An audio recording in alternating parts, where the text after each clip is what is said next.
Hillary Clinton or Trump, who would you rather? Your kids have to be babysit by one of them. Which one's it going to be? Oh, Donald Trump. For sure, dude. Yeah. That'd be a blast. They'd probably have a really fun time. I guarantee they would. They get to run around his golden mansion. Yeah.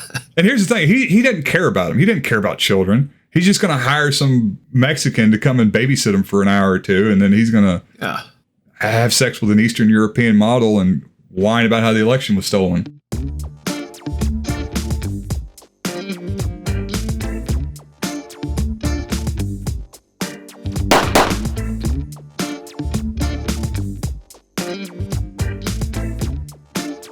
Like I started smoking again, and so I got a prescription for Chantix last week. Was that a pill? Yeah, it's a pill. It's not like a nicotine replacement thing. Like it blocks the nicotine receptors in your brain. Cigarettes just taste really bad. You don't get any of the effects of nicotine. When you first start taking it, you just feel like shit. Your mind gets kind of dull and cloudy and low energy. And well, you know what's good for relieving that situation? Smoking a cigarette.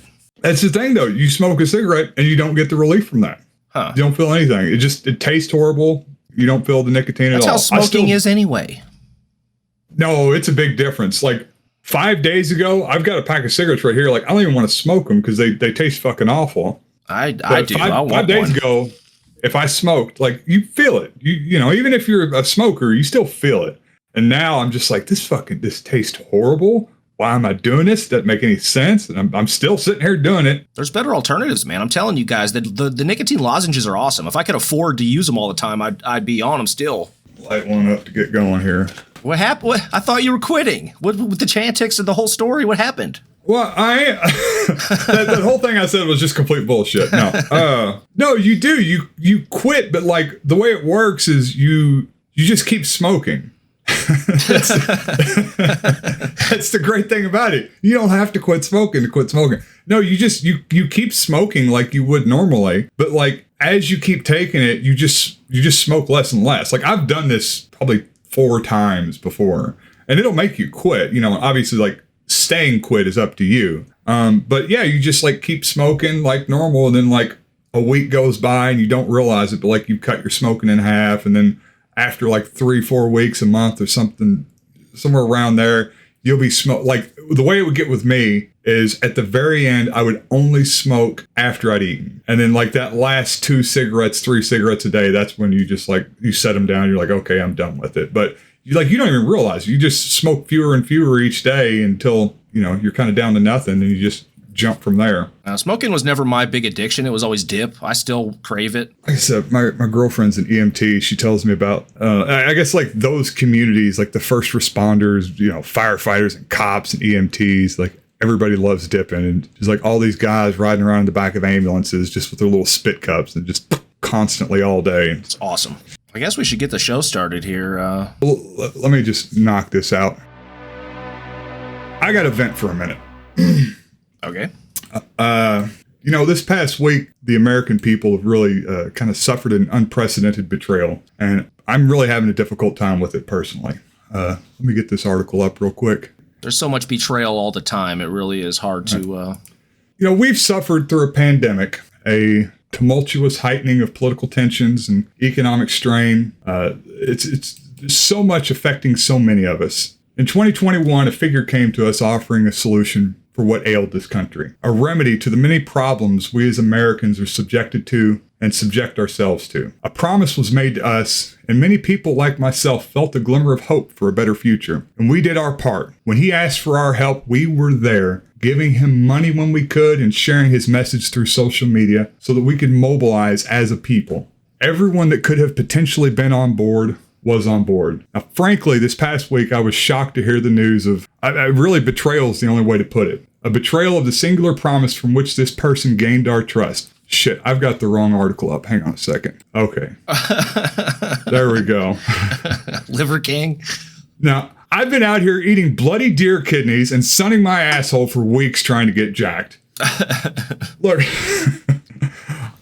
I'm going to be honest. I enjoy running. I even enjoy lifting heavy on occasion. It really is completely out of the question to expect me to actually have to work out consistently to get jacked. You know, if scientists can engineer tobacco plants that produce cocaine instead of nicotine. That'd be Elon sick. Musk can build an electric car by himself that uses AI to fly to Mars. Why the hell can't I take a pill to give myself abs while I play Rome 2? It's like, where are our tax dollars even going? You want your cake and you want to eat it too. Exactly that. And you should be able to. You're an American. I want my cake, I want to eat it, and I want to have abs as I eat it. Just follow the 9 ancestral tenets. I have been. I've been sleeping, eating, moving, shielding. I didn't even know what that one was. Shielding? Yeah, shield. So you shield yourself from negative energy like Wi-Fi signals while you sleep. That's directly from his website. Tetsudo. Turn your Wi-Fi off at night. Connect, cold, sun, fight, and bond. I do all those all the time. That's really all I do. And here I am. I'm still like 30 pounds overweight. So as we learned this week, it was not just the 9 ancestral tenets. We'd all been fooled. And Well, I wasn't really fooled, but... you were fooled, James. Come on. He's obviously on grams of gear, yeah. Yeah. Anyways, it seems like he's had lipo done too on his abs because his body fat percentage is too high for his abs to be that cut. So he's had some work done. Yeah, I was the guy with Derek from More Plates, More Dates was on. You watch that? I used to back in the day. Okay, I don't. But he was on Rogan, and I've been fascinated with Liver King ever since I first seen him. He's a charlatan. That was obvious. Not to me. I believed. He went on the H3 podcast and was eating like testicles and shit, but it was pretty obvious that he doesn't normally eat that type of stuff. Yeah, nobody eats that type of shit. Yeah, it's not really very good. Unless you're a fucking Inuit up there where there's no fire. You gotta eat whale blubber all day. I don't even think the protein content, like the macronutrient ratio is not very good in testicles, I would assume. I don't know, liver might be okay, but... Yeah, liver is supposed to be like the most nutrient-dense organ meat. Well, we don't care about that. We care about protein. That's why we eat chicken breast. Okay. So it's not, you don't really care about getting like the correct amount, or I guess you would supplement all the nutrients, stuff. Exactly. Magnesium and whatever, all that other nonsense. Huh. So I didn't even know you knew about this guy because he's been around for quite a while now, like a couple of years or so he's been on the scene just pushing his nonsense programs. This is what all these fucking fitness guys do. They all sell these fucking programs. And then every fat retard thinks they can pay $2,000 and look like Liver King. That's me. I'm that fat retard. Take my money, dude. Please. There's something about a large bearded man that just makes me feel safe and makes me... I don't know what at least I still have Dan Bilzerian. Hopefully he'll never turn out to be a fraud. I want to open with this McConnell talking about Nick Fuentes meeting with Trump. This was the big news story last week. Trump met with Nick Fuentes and who else did he meet with? Some other white nationalist? Oh, Kanye. Yeah. Oh, yeah, that one. Shit. And McConnell put out a statement here. I don't know if you saw the news today. Trump's in some hot water, man. If anybody knows how to get out of hot water, it's Trump. I don't know. Till that guy's in jail. He took a loan from some North Korean company and didn't disclose it as he was running for president. Really? Yeah. Jesus. That's why he didn't want to release his tax returns. Oh, yeah. They just got released, didn't they? Well, not publicly to Congress, right? The House has them, but they haven't been leaked yet. They're expected to be leaked to the public at some point. Oh, please. I know. Please, I want to see it. But anyway, here's Mitch McConnell's statement on Trump meeting with Nick Fuentes and Kanye. And first, let me just say that there is no room in the Republican Party for anti-Semitism or white supremacy. And anyone meeting with people advocating that point of view, in my judgment, are highly unlikely to ever be elected president of the United States. So this creature wearing Mitch McConnell's skin here is just saying basically that he don't think Trump will ever be elected president because there's no room in the Republican Party for white supremacy. Pretty epic statement from Mitch McConnell here. No room in the Republican Party for anti-Semitism or white supremacy. Yeah, well, there's a lot of hangers on that need to be kicked out then. Well, my first instinct was, I hate Mitch McConnell so much. My first instinct was, well, I'm going to fucking vote for Trump then, just to prove his dumb ass wrong. And then it occurred to me that this was his plan all along. to get all the liberals to vote for Donald Trump. See, he's very smart. He's outplaying me. I would not put that past him. That man, there's a lot of idiots in the Republican Party, a lot of idiots in the Democrat Party. Mitch McConnell is not one of those idiots. That man has clung to power for so long, and he's like, you never hear about him. He's not a big name. When you hear about him, it's only in the context of his congressional duties, getting bills passed. There's no scandals. There's no culture war. There's no social crap being put out there. It's just, I'm going to pretend like I'm doing the will of the people in every context. Anytime you hear about me, I'm going to be pretending like, I'm the freaking vicar of George Washington in Congress. Yeah. He's the architect, man. If you haven't listened to that NPR piece, you should really listen to it. It was like 2008 or something when they did it. He's a Republican who ran in a Democratic state. Kentucky's always been a Democratic majority state, but he won by basically lying to the unions. He claimed he wouldn't vote for making Kentucky a right-to-work state. He got in. He immediately made Kentucky a right-to-work state. He just stabbed him right in the fucking back, dude. As you know, Tony, I've been thinking long and hard about this. I think we need more black voices on the podcast.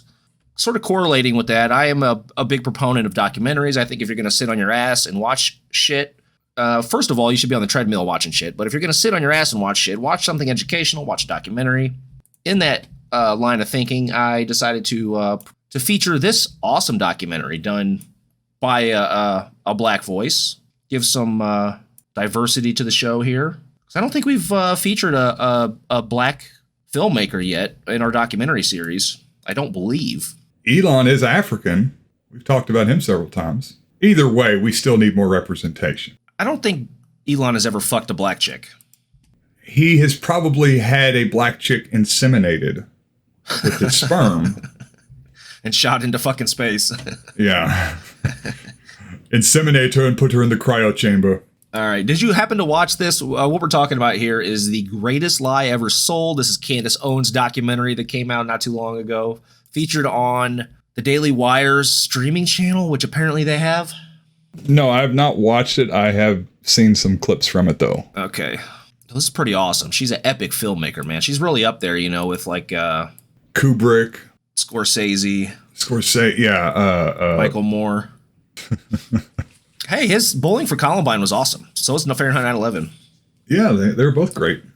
I love the music in Fahrenheit 9/11, man. So, but the title of this documentary is a little pretentious. The Greatest Lie Ever Sold. Subtitle, George Floyd and the Rise of BLM. She is setting out to dismantle the myth that George Floyd was somebody worthy of honoring. And additionally, destroying the myth that BLM is a movement that's going to uplift black folks or do anything good, basically. Well, it's about time somebody did that. But I just thought the title was a little pretentious, man. No, I think it's very appropriate. I can't really think of anything else that would be at that level, really. You can't think of any lies that were told that were greater than that? No, I mean, can you think of an organization, a political organization that has gained as much power as Black Lives Matter has and used it in such a nefarious way, all based on a lie? I can't think of anybody else that fit that well, bill. I have a small list here. Nixon lying about breaking into the DNC offices. Pretty big lie. There was the fake daughter of Tsar Nicholas II who supposedly survived Trotsky. Anastasia. Excellent film about her. Really? Yeah, Disney made the Anastasia, the Disney movie. No, that's not about that Anastasia, is it? Yeah, it is. Really? That's the whole thing. She's a secret princess. Huh. Like all Disney movies, secret princess, I never made that connection. Rasputin's after. Rasputin has a little bat, I think, that talks to him. That's like he's a friendly bat, but he's with the bad guy. Huh, interesting. There's also everything Boris Johnson has ever said is a pretty big lie. And of course, there's the famous lie that Joe Rogan was ever a funny stand-up. And the reason I wanted to talk about this is Kanye is being sued for $250 million for basically following Candace Owens and repeating the lie that she claims in this documentary that fentanyl killed George Floyd, as opposed to having Chauvin's knee on his neck for 10 minutes. Oh, this is Kanye on this fucking podcast. Put up. One of the things that his two roommates said was, they want a tall guy like me. They want a tall guy like me. And the day when he died, he said a prayer for, 8 minutes. Mm-hmm. He said a prayer for 8 minutes. They hit him with the fentanyl. If you look, the guy's knee wasn't even on his neck like that. When he said mama is his girlfriend. They said he screamed for his mama. Mama was his girlfriend. It's in the documentary. But something that hit me, that fucked me up when I was watching the documentary, and it said, they want a tall guy like me. When I looked at that image of him, this tall black dude with the bald head, he reminded me of somebody else. Who you think he reminded me of? Virgil. He reminded me of Virgil. You know what I'm saying? I'm not finna cry in front of y'all because that's how they get me, right? I don't know who Virgil is. I'm out of the loop, I guess. Was he talking about like the prophet Virgil? I don't know, man. Is there a prophet named Virgil? I believe there's so. There's no black prophets, dude. That's ridiculous. Either that or Wyatt Earp's brother. Anyway, this awesome documentary that Kanye is referencing here is an hour and 15 minutes long, as all groundbreaking documentaries typically are, sub 90 minutes. And she attempts to do three main things in this documentary. She tries to cast shade on BLM. She wants to lionize Derek Chauvin for some odd reason. And she shits on George Floyd. Those are the three things she does in this documentary. Pretty awesome. So we're going to go through this outline a little bit, play a few clips of it. Since you haven't seen it, you might get some enjoyment out of this. Oh, I'm sure I will. You know, I listen to a lot of these right-wing people. Charlie Kirk, Ben Shapiro, Jordan Peterson. Been listening to Graham Hancock recently, which he's got a weird thing going on. Isn't he the geologist guy? Yes. But he's an interesting figure. He's stirred a bit of controversy lately. But anyways, Candace Owens, hands down, always has like from what I've seen, like the most ridiculous takes. She goes hard into like the racism, which I think is like her job because obviously she's black, but just like the idiocy of what she says, like how easy it is to disconfirm, to prove what she's saying is wrong, like right. How trivially easy it is with even the slightest bit of information or just stopping and thinking about it. But she still has a huge audience. Yeah, I literally I was over at my mom's like a month ago. My aunt was there with her husband, and they were talking about news sources, and Mike is his name. Mike goes, you should really check out Candace Owens. She does some great work. It's so hard whenever they're there because they're both like fundamentalists, super conservatiors. It's just racist as hell. They're like, watch Candace. Yeah, because she can say the stuff that we can't say. Right. It's not racist. She said it, so we can say it and not be racist. But it's so difficult for me to hold my tongue when they're there. That's my entire family, bro. But like legit, I mean, people like her. People listen to her. All right. Well, we start off with basically her explaining how much graft was going on. People trying to make money off of George Floyd's name. And she does this by interviewing. These are George Floyd's former roommates. I mean, if he did have addiction out there, he left it in the streets. He never brought it home. You know, sometimes a little urge to get something stronger to kill the pain, you know, took over. But he always fought against that. He was talking to me. He said, T. He said, I do whatever the police tells me to do. Yeah. He said, because they looking to kill a big brother like me. Yeah. He said that out of his own words. He said, because a big end like me, he said, they looking to kill a big brother like me. And sure enough, that's what happened. It was kind of neighbor? When like that happened. weeks and stuff later, that was one of his it happened. Yep, that was one of his fears. These are his roommates. He lived in this house with these two. Though, because what you're saying is that, so that night he did whatever he was supposed to, whatever they told him to do because he knew he know that they was intimidated by him because he was so big. And I'm sure that officer probably know who he is that ran his lights. You know, they got it in the computer. But what about, do you think that if he had complied, because I'm sure you guys have seen the full tape by now, right? Mm-hmm. And you must be thinking, woulda, coulda, shoulda, if he had that mentality going into it, let me just do what they're saying and, because it's just such an escalation when you see the full tape of, he's not, and maybe because he's not feeling too good, but and then he's like, put me on the ground when he says, put me on the ground. And contrary to popular media depictions, it was George Floyd himself who asked to be put on the ground, according to the title card here. I'm on the ground. I'm on the ground. I'm on the ground. Sitting in the squad. You ever look at it and go, man, I wish that time he had taken his own advice and just been like, okay, guys, take me wherever you want to take me. Yes. It's George Floyd's fault that he got killed by Derek Chauvin because he didn't comply. What if he had complied? Candace Owens says. What if he had complied? Just basically laying the blame on George Floyd, blaming the victim, essentially. Yeah, I'm not even seeing what she's talking about. Like, he was complying. You can ask to lay on the ground, right? He was already in the back of the car. Like, they could have just not let him out. I don't know. She's creating an alternative narrative, essentially, and just turning the blame on George Floyd here. Next, she shits on Floyd's family for basically trying to make money off of George Floyd's name and encourages the roommates to shit on them as well here. But for the 4 years, no. He just... They never wanted his stuff. I mean, I would think that if my son, they didn't even come and look and see where the man lived at. They never came to see where Floyd lived. They never came and get none of his stuff. Nothing. That was my oldest brother. I love him. I'm never going to get my brother back. I would like to just say one day meet his daughter, because it's like that's an extension of him. Mm-hmm. Right. That I just to be proud to just see one time. Well, not his daughter. Now we found out he got more. Well, they found out that wasn't true. So you mean 3 kids came that ain't his? Just one. I think they did a DNA check, and the boy's not his, and the other girl. Are you serious? It's rumors. I don't know. What I especially appreciate here is the music, obviously. I was getting ready to say, Jesus, play up the stereotypes, huh? Yeah, as an editor myself, I can appreciate the overt racism. These wacky black people. I'm kind of questioning the purpose of interviewing his roommates here. Like, what they're saying doesn't seem to really jive with the narrative that Candace is trying to get across. You know, they're talking about how he's understands how police will perceive him. He's cognizant of that fact. He's, wants to make sure if he does have encounters with police that he behaves in the appropriate way that is not going to elicit a violent response from them.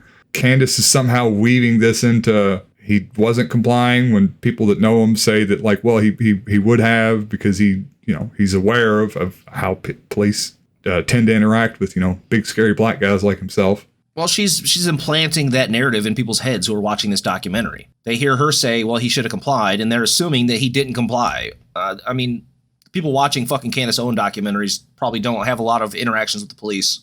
Probably not. Okay, in the next section of the film, we shit on George Floyd himself, as we do all dead folks. It's absolutely amazing. In 2007, a woman named Araceli Henriquez received a knock at her door from a 6'6" man in a blue uniform, claiming to be from the water department. And she's going to discuss one of his, George Floyd's previous charges here, is what she's referencing. When she opened the door, he and several other men forced their way into the home, pistol whipped her, and ransacked her kitchen cabinets, children's closets, and drawers before fleeing.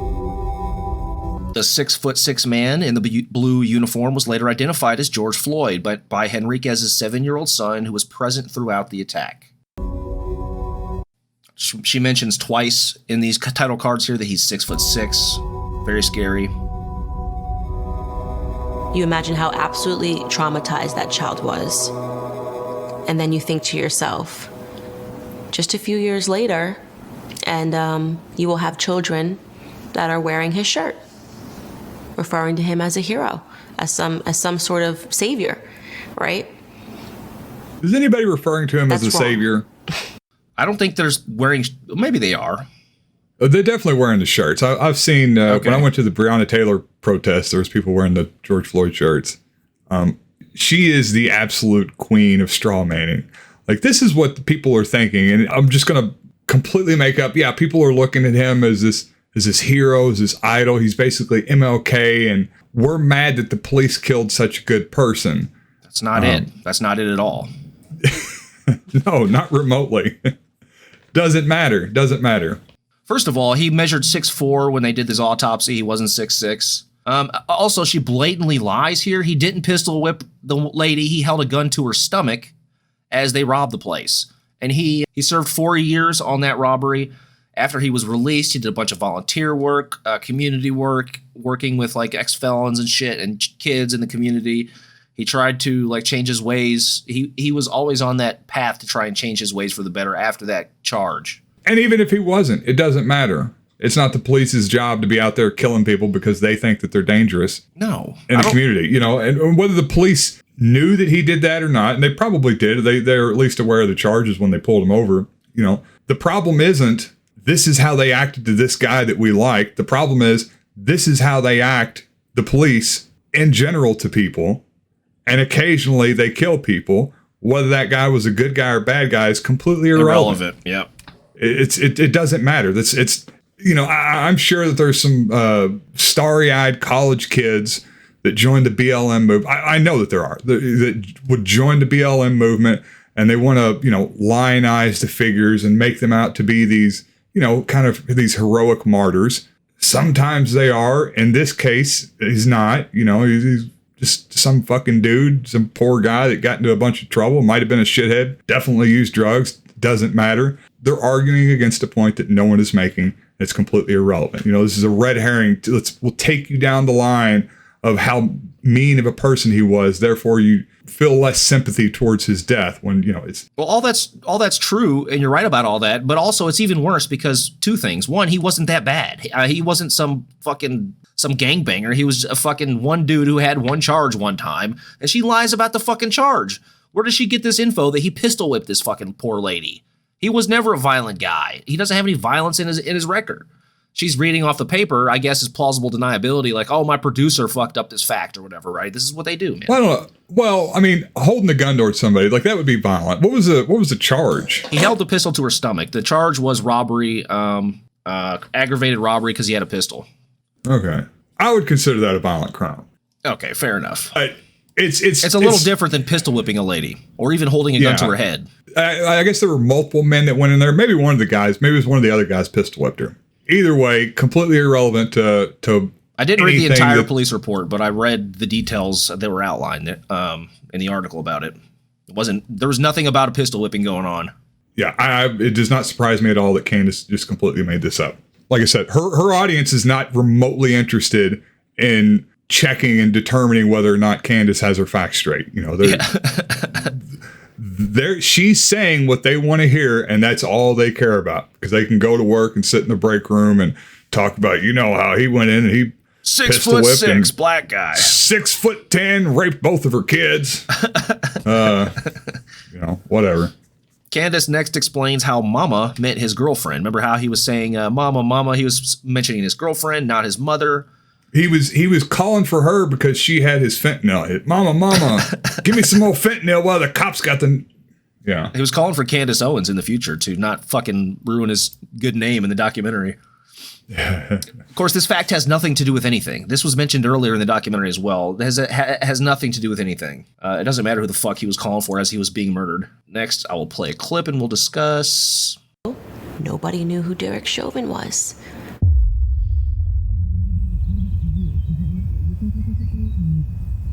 In March 17th, 2022, Candace spoke with Derek Chauvin's mother, asking her to add her voice to the documentary. Literally nothing. Like, I mean, my heart breaks for her, obviously, like hearing, like, she's obviously just devastated, but she's being told by his lawyer to say absolutely nothing. So she's not going to come on camera. She's not going to participate.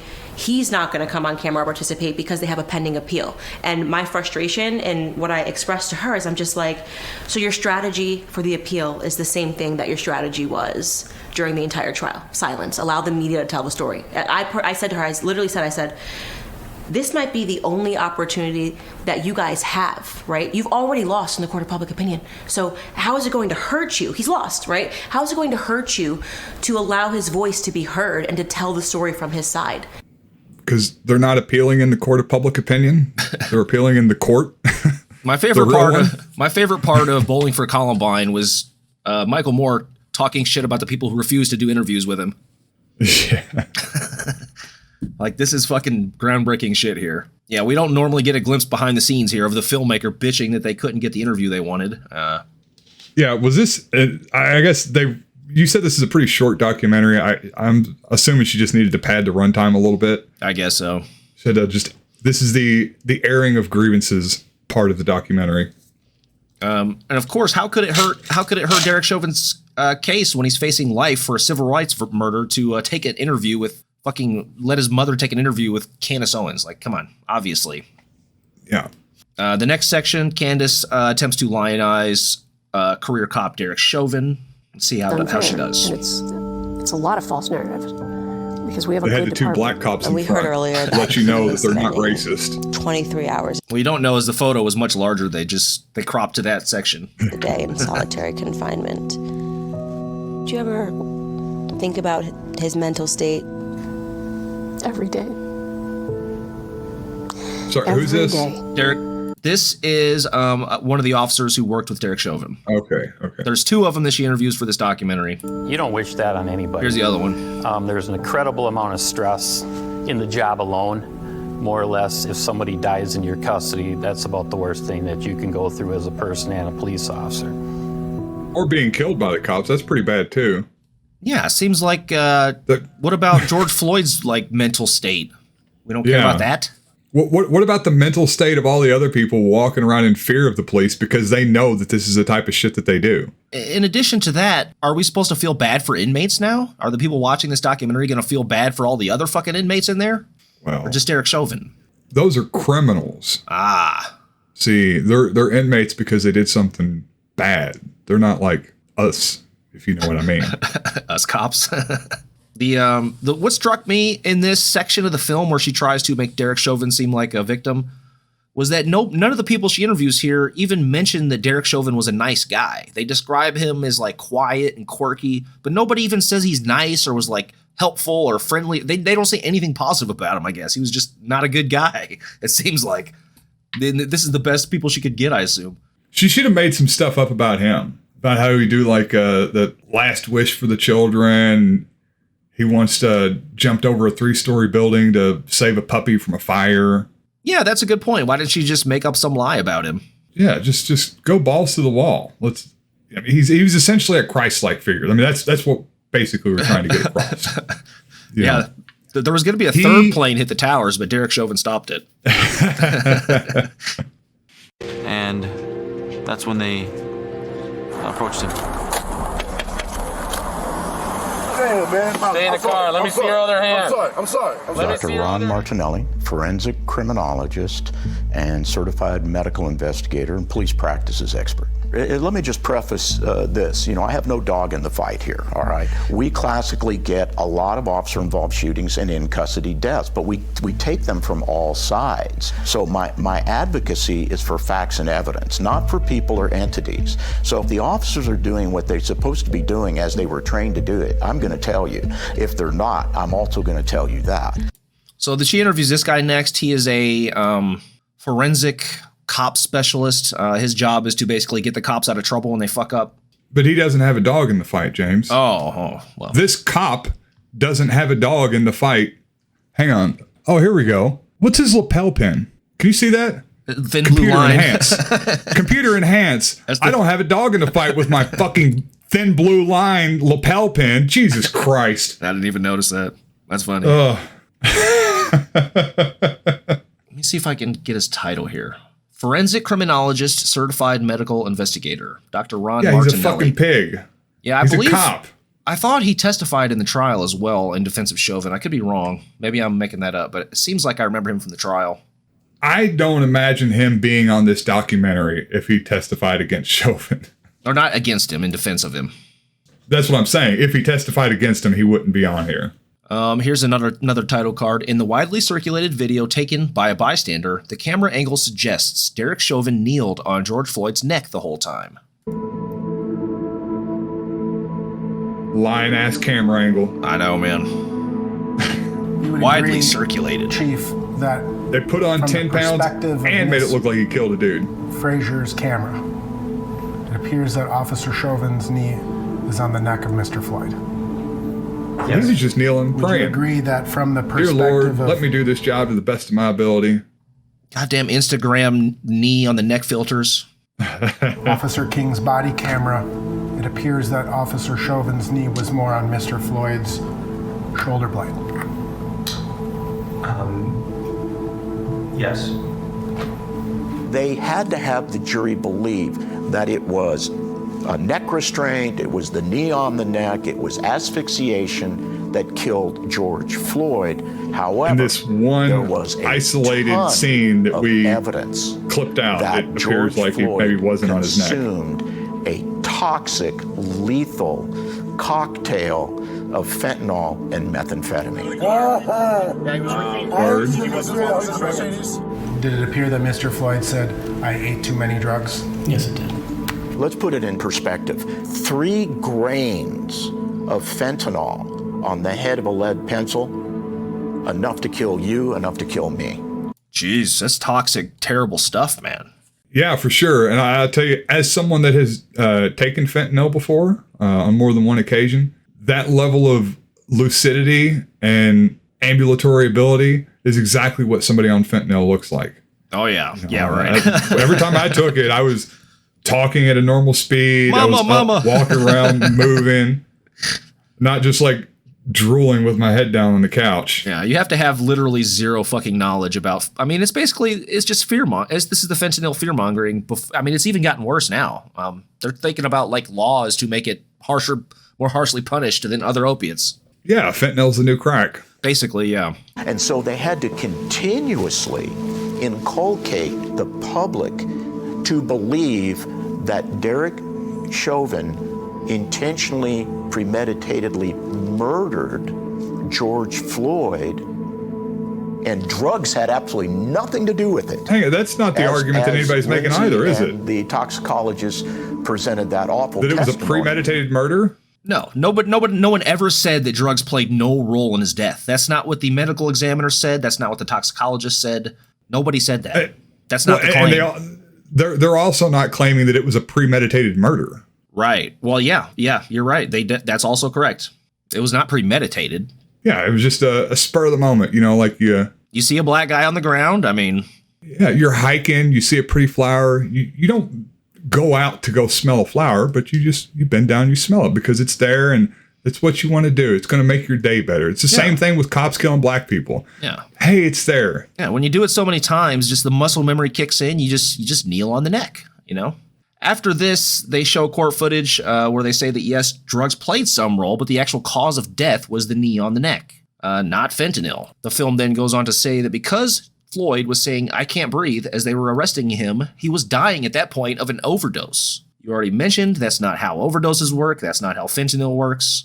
We've all seen the videos of like Philadelphia with the people on fentanyl fucking hunched over, right? Yeah, it's pretty much immediate. It's not. It wouldn't have been like a delayed reaction either. Like he took fentanyl 30 minutes ago and it just happened to start kicking in. And when you're overdosing, you're not saying shit. You're fucking sleeping. You're nodded out, bro. Yeah. You're not in an obvious panic like he was. Yeah, he was having a panic attack. That's very clear to me as someone who's had one. I'm sure as to you as well. He's having a fucking panic attack because the cops are fucking with him for no goddamn reason.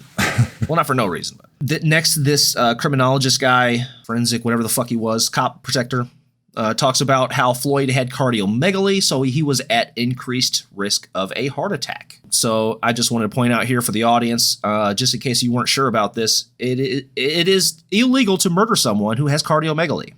It's not legal to kill them because they have an enlarged heart, believe it or not. I'll have to try to remember that. Yeah. Think about him being agitated, chaotic, excited, and his heart. That is not the face of somebody that's dying of fentanyl. He's not even nodding, bro. Empirical forensic evidence, medical evidence of any biological mechanism, physiological mechanism that would have interfered with George Floyd's ability to get sufficient oxygenated blood up into the brain. There's zero evidence of that. This is great. This scene reminds me of A Few Good Men. I don't know if you've ever seen that. It's one of my favorite movies. I've never seen it. Tom Cruise's character is as role-playing Kevin Pollak, rehearsing the cross-examination of this doctor, this Gitmo doctor. Tom Cruise's character asks Pollak, playing the doctor, was there any scrapes or broken bones? Was there any sign of violence whatsoever? And the doctor responds, besides the dead body? That's what this reminds me of. It's like, there was no sign of injury. There was nothing wrong with Floyd whatsoever, except his fucking dead body. Obviously, he was yeah, and you can kill people without any visible injury. You choke them to death. Someone. Yeah, it's choking. You get choked out. Like I said, I've brought this up before. I took jujitsu for, I don't know, 8-9 months, whatever it was. People would get choked out in there. Like there was no damage done to them. They just had their blood flow, or their usually blood flow in jiu-jitsu, but have it constricted for a certain amount of time, and the person just goes out. Yeah. If you hold on a little bit longer, then they die. It's not that much to it. And when you let go of them, you're not going to see anything. You're not going to notice any marks. You're not going to notice any damage to the larynx or any of those whatever you got going on in this area that kills you. They just claim it was a fentanyl overdose. Yeah. I didn't choke him to death. He just fucking died. Next is this pill situation. I looked too far into this. I don't know why, but this is so stupid. This is where they hang their hat on with this fentanyl overdose shit. Derek Chauvin's lawyers searched the squad car and found a partially chewed up pill. Do you remember this? No, I don't. Forensic analysis of the pill revealed fentanyl and methamphetamine, as well as George Floyd's DNA. Both? There was some evidence that came out. Where do I get those pills? Chewed up pills that were found on the floor of the police car. It's very unclear to me why that evidence was not obtained earlier and presented to the jury. But I think if the jury had seen the entire picture, not only of Mr. Floyd's drug dependency, his multiple prior brushes with law enforcement, but his physical characteristics at the time of the incident and his ultimate death. Absent the interaction with the police, he could easily have died with the amount of drugs in his system with no knee on his neck or on his shoulder. And so to me, that would have suggested, if I were on that jury, reasonable doubt, but our system is such that a jury gets to decide that. Now, there were other factors, I think, that polluted the jury's ultimate ruling. We live in a system where the stupid fucking jury gets to decide instead of cops like me. I think it was about a year ago out here in Meade County. There was a young man that got in trouble with the police near where I live recently. He had some trouble with the police. There was a warrant issued for his arrest. One of the cops that come out to serve the warrant was incredibly obese. The young fellow took off running. The fat cop chased after him. The cop had a heart attack and died. They charged him with murder of a police officer. Of course. He is in jail right now awaiting trial for killing a cop because he took off running. This fat motherfucker fell down dead from a heart attack. Oh, God. That's great. Okay, if that's the game you want to play, then we got to be just consistent with it. Whether it's a criminal or a cop, let's just be consistent. Right. That's crazy, dude. That doesn't surprise me, but man. So yeah, if this boy killed this cop, then Derek Chauvin, regardless of any medical issues that George Floyd had going on, he killed George Floyd. Because that's the standard that you fuckers have set. Well, it sounds like McDonald's is killing cops fucking left and right then. That's how it works. It is. Sitting on their fat asses in cruisers, jerking off to child porn and eating McDonald's. That's what's killing them. In this bullshit interview here in the documentary, there's another lie. The jury did, in fact, hear about this pill. I don't know why she says they didn't. They fucking did. Also, yeah, meth, fentanyl pills aren't a thing. That's bullshit. What the fuck? Well, I did make that Oxycontin and weed brownie that one time. That was pretty sick. I mean, it's a waste of both fentanyl and meth, so it doesn't seem like anybody would do that. So here's the little bit of backstory on the stupid fucking pill story here. The lawyer for the defense finds key exculpatory evidence, aka the pill, 8 months after the car was originally searched by police. This is sketchy as fuck, obviously. The forensic chemist, Susan Neath, in testimony in court, detailed the amount of fentanyl and meth she found in her analysis of the pill from the back of the squad car.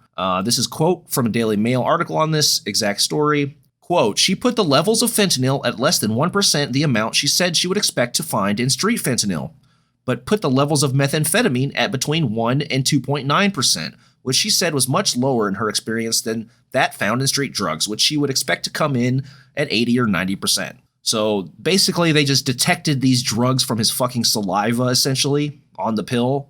It was a pill maybe with a small trace of fentanyl or something in it, or maybe nothing. Maybe it was just some fucking aspirin or something for a heart attack. But either way... Or maybe George Floyd got ripped off and that's why he was having such a bad day and didn't want to comply. It could have been. Definitely could have been. Off somebody Like, I want my fentanyl methamphetamine pills. This asshole sold me some damn ibuprofen. Now I got the cops hassling me. What a fucked up day. Surely this day will not get worse than that. So he died of an overdose from a pill that had less than 1% of fentanyl and less than 1% of meth in it. Even if it had either one of those, I mean, it's just which that is not a thing. You and I have both been around drugs. People mix them. Absolutely. I know a guy, he loves speedballing. He loves speedballing. Sure, he would mix meth and heroin in a needle, in a syringe, and shoot it up at the same time. But that's a little different. Pre-made. You're not getting a pill that has the fentanyl and the meth. You just get a fentanyl pill and you have a little baggie of meth. I don't know. Yeah, who eats fucking meth anyway? 12-year-olds. All right, next we move to Liz Collin. This was a big story as well, part of this George Floyd scenario here. She was also a victim in all this. She faced the vicious mob, quote, after her marriage to the head of the Minneapolis Police Union, Bob Kroll. I should also mention she was a anchor on a local news station in Minneapolis at the time. Something that management was totally fine with. So you mentioned that you were getting threats on Twitter, and I'm assuming that's where it began. Can you talk a little about what those threats were? I think they started immediately within, hours of the actual incident. They said that Bob Kroll and Liz Collin will be dead by the time the year ends. They came to the station where I worked and held a protest. The head of the police union. During the he's got the head of a pig too. That's phrenology. Yeah, he's got the fucking nose of a pig as well. Demanding that I be fired for being married to a police officer. Yeah, I agree. I'm seeing this story from so many different lenses. As, do it like as they did wife, with the women in the Netherlands that slept with Nazis. You'd like cut their hair off and tie them up in the street. There you let go. everybody see their shame. Journalist. Shame. But as a mom, I think it's where it. Yeah, cops should be out there raping women instead of marrying them. That's what they do, ain't it? That's what they do in Louisville. They at do least. both. Oh, they okay. do both. It's where it hit me the hardest. I can imagine. In the early days, I'm calling friends. Hey, can you take Anthony? We have another death threat. Or my parents are watching him for a few days. He doesn't know what's going on. I mean, you can't even explain this stuff to adults, nonetheless a 7-year-old child. And he happened to see a little clip of the news. Poor Liz Collin, crying her eyes out here. Poor thing. She married Bob Kroll, and then they're just canceling her on Twitter. It's fucking terrible. Oh, my goodness. The protest started because she was working as a reporter, reporting on like the police basically, and all this shit going on at the time. And meanwhile, she marries Bob Kroll, the head of the fucking cop union. And that was the beginning of it. Bob Kroll has a very sordid history. He publicly defended the 4 officers who were charged in connection to the killing of George Floyd. Here's a little bit about Bob Kroll that she married here. He's spoken at Trump rallies, calling Trump a wonderful president. He called BLM a terrorist organization. He has been spotted wearing a white power patch.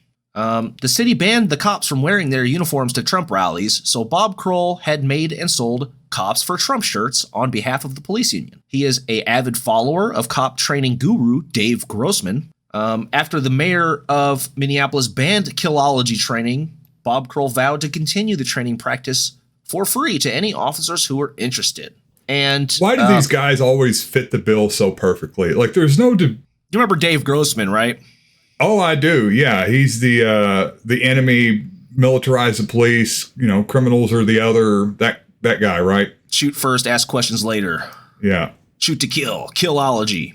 Let your cape blow in the wind, guys. But of course, Candace Owens doesn't mention any of this in this interview. None of that comes out. It's just her crying, and then they move on. Nothing about Bob Kroll, his history with BLM, or any of that. Yeah, the incredible partisan nature of the police, I think, is probably that's what scares me the most. I don't know. I guess we need to get more lefties in police forces, because it's really becoming a radicalized right-wing paramilitary organization. Like, they all follow these right-wing outlets like Candace Owens and Charlie Kirk and Steven Crowder and Ben Shapiro, and they have these really, I guess, just staunch, down the line conservative views and this really antagonistic relationship towards anybody perceived to be on the left, anything that the left talks about. We talk about criminal justice reform. Okay, we have to be extra against criminal justice reform.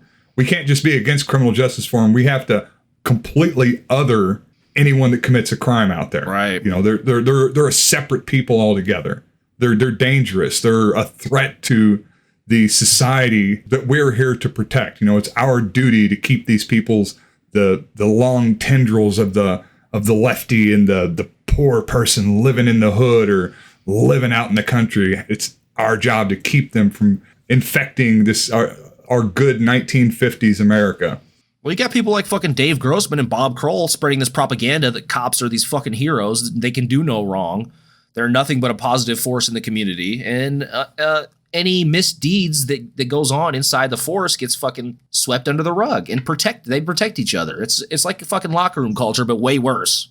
It's swept under the rug, or it's justified somehow or another. And the police unions have so much fucking power, the city council half the time can't do anything about it. And then somebody like me speaks up, or you speaks up against the police unions. Well, I thought you liked unions, huh? Left checkmate, libtards.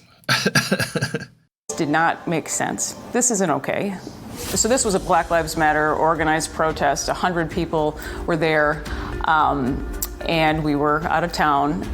After that happened, I sent an email to our newsroom. She's talking about BLM protesting outside of their house while she was out of town. And I said, this seems newsworthy. There was a state rep candidate there that was beating me in effigy. They made piñatas of Bob and I dressed as Klansmen. Whoa. Yeah. Slow down here. You're telling me that They they weren't made dressed as piñatas of Klansmen. you They were just holding in effigy, Klan robes. and they beat them. Settle down. With bats. John Thompson did with a stick. In our driveway. This is the man running to be a state representative in Minnesota. In And your got driveway. Overwhelmingly elected. Bob Pro and anybody who support his racist ass. Bob Pro. I said it. I mean, it was horrendous. Oh, the horror. They beat up piñatas looking like me. What happened to free speech? Yeah. The biggest snowflakes. Cops are the biggest snowflakes in this country, hands down. They cry about more shit. See, if Derek Chauvin had made a piñata of George Floyd, then she would call his murder horrendous, but she doesn't. So Liz Collin here was canceled, and by that I mean she quit her job and went to work for a right-wing news organization.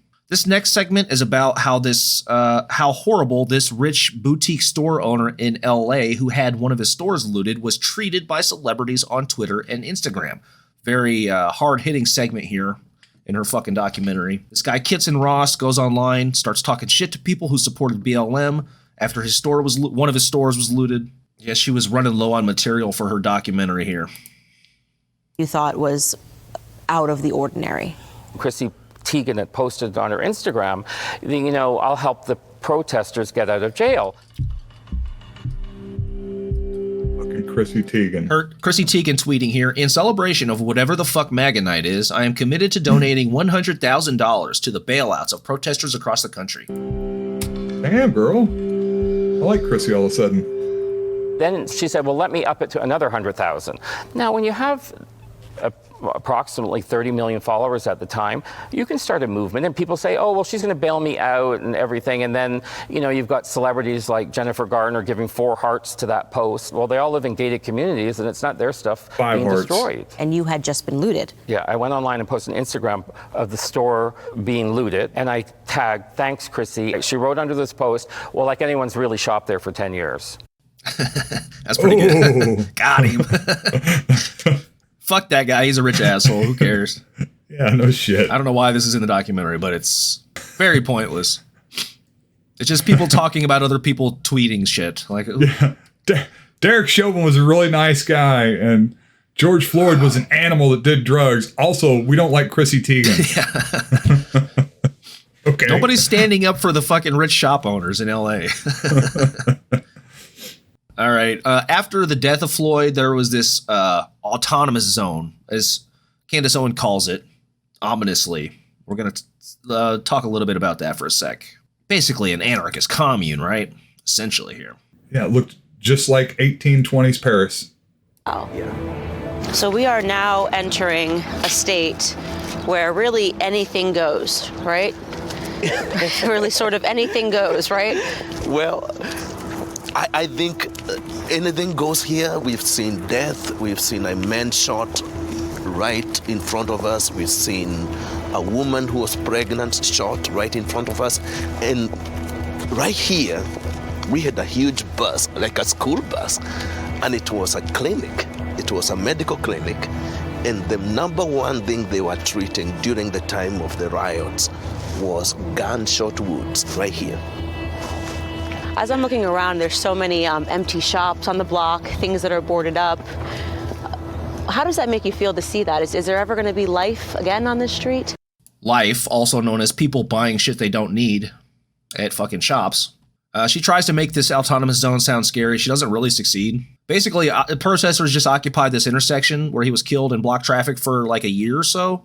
And what they did was they asked the city not to send cops in. That was the autonomous zone. And to be fair, like, it does suck for business owners. I don't know. They can go get a real job, sorry. How necessarily wealthy these people are. But it does hurt communities. There was Sure. back in, I think it was 1962, there was a lot of riots in Louisville. There was, I guess, a lot of race riots going on. This is obviously during the Civil Rights Movement. But there was what would you call it? Like a shopping area, a commerce center in the west end of Louisville that was predominantly, it was like local black business owners, black owned businesses. And that was where the rioters went. And they did the same thing where they would looted and busted windows out. And, you know, like that area didn't recover. And it's kind of like, you can go out there today and it's still like the same old shop fronts. It's like a 28th and Broadway out in that area. Huh. It's like the same shop fronts from the 60s, many of them. And they're just, you know, there's just nothing there. The area of Louisville never really recovered. And of course, you know, like it potentially, I don't know, you know, it may have went downhill anyways, but it could have potentially been a little bit of life in the West End, which obviously is a predominantly black area. So like it sucks, but I don't know. I mean, it's kind of like, it's a separate thing, right? The rioting and looting that comes with any sort of social unrest isn't necessarily, it can be, but it isn't necessarily tied to the movement, which motivated the majority of those people to get out there, right? Well, the philosophy is supposed to be you loot and you destroy property for those that deserve it. You fucking bust the bank's windows. You fucking loot the department stores, but you're not supposed to loot private businesses or destroy them or damage property. That's sort of the philosophy. Now, everybody doesn't abide by that. There's a bunch of dumb fucking kids out there anytime there's a protest or a riot. Yeah. And, you know, the problem is, like, if you go try to loot or bust out windows in an actual, like the white bank, neighborhood, yeah. Yeah, then you get shot. Then you the cops will fuck you up. So, which, yeah, I mean, I'm imagining that's what happened in Louisville. Like, hey, you all can riot and burn shit all you want, you know, west of 12th Street.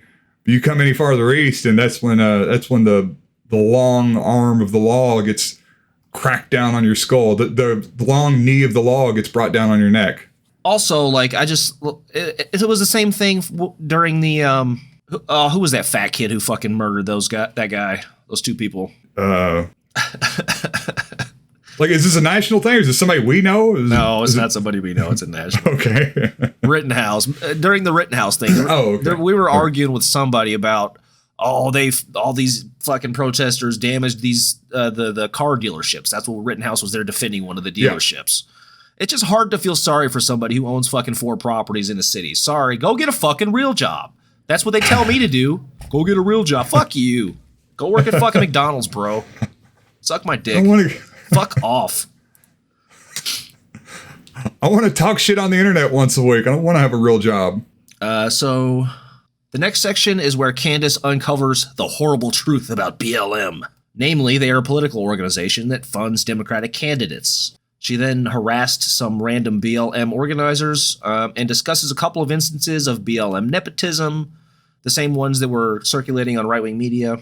There's a couple of ones that are pretty famous. Why would BLM want to support the Democratic Party over the Republican Party? I can't think of any reason. Doesn't make any sense, man. It completely escapes me. Yeah. Can't put that one together. Then she uncovers where the funding is going. She does some investigative journalism here. Is that what she calls it? Because it is. She is the co-founder, believe it or not. And here's where it gets really interesting.